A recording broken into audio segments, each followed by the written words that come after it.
আগে সময়টা পার হতেই চাইতো না, আর এখন সময়কে খুঁজেই পাই না। হ্যালো এভরিওয়ান, আসসালামু আলাইকুম। আমি দুষ্টুবুড়ির মা ইয়াদ বলছি চট্টগ্রাম থেকে। কেমন আছেন সবাই? আশা করি সবাই ভালো আছেন। আলহামদুলিল্লাহ, আমিও আপনাদের দোয়ায় অনেক বেশি ভালো আছি।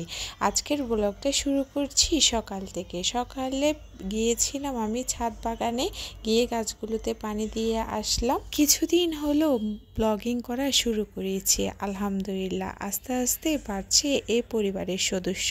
সবাইকে অসংখ্য ধন্যবাদ আমার ভিডিও দেখে আমাকে সাপোর্ট করার জন্য। আবারও বলছি ধন্যবাদ।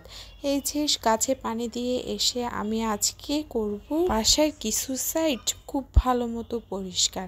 পুরো ঘর তো আর ভালোভাবে পরিষ্কার করা একদিনে সম্ভব না, তাই আজকে শুরুটা করছি আদার্স বেডরুম দিয়ে, যেখানে আমি খুব কম আসি।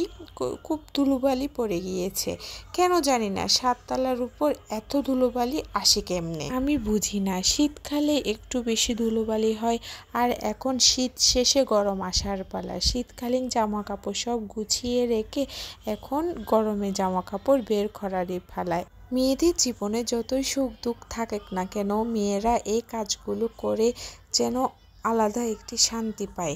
আমিও তার ব্যতিক্রম নয়। আমার যতই কষ্ট আসুক না কেন, আমি এই কাজগুলোর মধ্যে নিজের সুখ শান্তি খুঁজে পাই।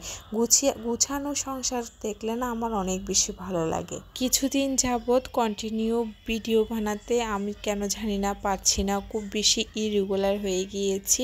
খুব বেশি চেষ্টা করব সামনে থেকে কন্টিনিউ ভিডিও আপনাদের মাঝে শেয়ার করার।